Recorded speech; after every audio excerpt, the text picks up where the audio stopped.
The Urban Renewal Authority has unveiled a $1.2 billion redevelopment project in Kwintong. It is the URA's 10th demand-led project, initiated by owners who want to get rid of the rundown building. Diane To reports. It involves this 51-year-old 9-story building on Hung-on Street. The Urban Renewal Authority says the building has serious water seepage problems, with many unauthorized structures and subdivided flats inside.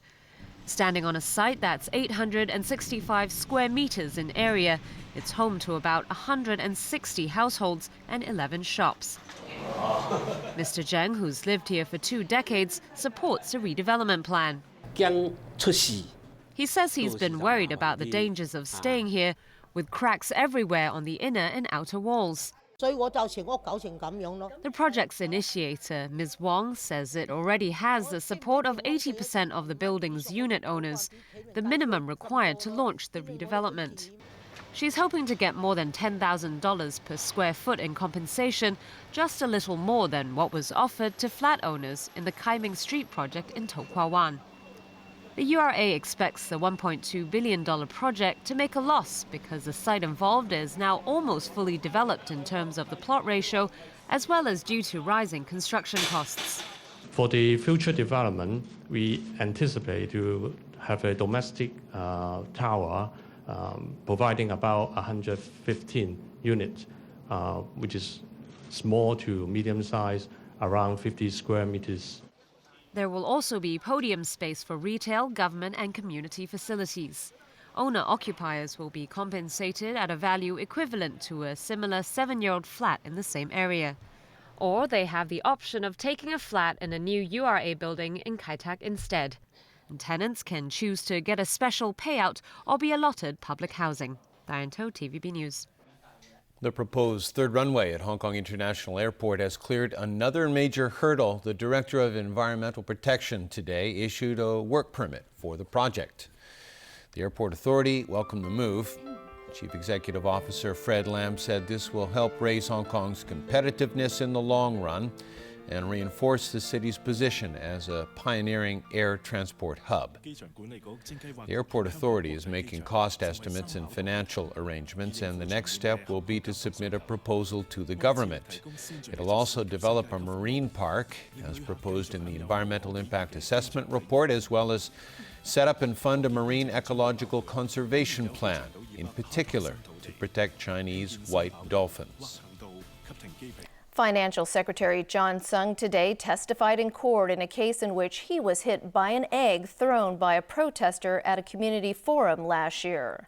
Derek Chan of the League of Social Democrats pleaded not guilty to a charge of common assault at Eastern Magistracy.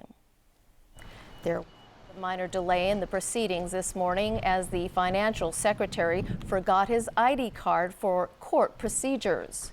The court heard that the egg hit Tsang around his right eye and that he felt pain. Tsang said he disagreed with throwing objects as a way to express one's ideas in a civilized society such as Hong Kong. The defendant explained that his views were blocked by security guards and that he had not aimed the egg at anyone. Sentencing is set for next week. The prosecution in the corruption trial of former Chief Secretary for Administration Raphael Hui and top executives of Sun Hung Kai Properties today called Hui an untrustworthy man. Owen Fung reports. Today, lead prosecutor David Perry continued to present the closing arguments. Perry called Raphael Hui an untrustworthy man, saying that he had lied to the press and insisted he had not received payments from Sun Hung Kai Properties from the day he took office as Chief Secretary for Administration. Hui's intimate knowledge of the workings of the government, as well as his relationship with other officials, including former Chief Executive Donald Tsang, was his only value to the property giant, Perry said. The lead prosecutor also challenged Hui's claim that he only talked about current affairs with the Kwok brothers, not the workings of the government during the meetings. Perry stated that the fifth defendant, Francis Kwan, is key to the case as he acted as the middleman to ensure the payments would remain a secret. Hui and Kwan, as Perry argued, are close friends, and all the other defendants also knew Kwan well. The trial will continue on Wednesday. Owen Fung, TVB News. International prosecutors say Israeli troops may have committed war crimes when they stormed an aid flotilla boat heading to Gaza in May 2010. But the International Criminal Court has determined it will not prosecute. 8 Turks and 1 Turkish American were killed, and several other pro-Palestinian activists were wounded when Israeli commandos stormed the ship Mavi Marmara. An ICC prosecutor referred to crimes of willful killing, willfully causing serious injury, and committing outrages upon personal dignity. But she said they aren't grave enough to merit a prosecution by the ICC. All right, football action, right? Absolutely.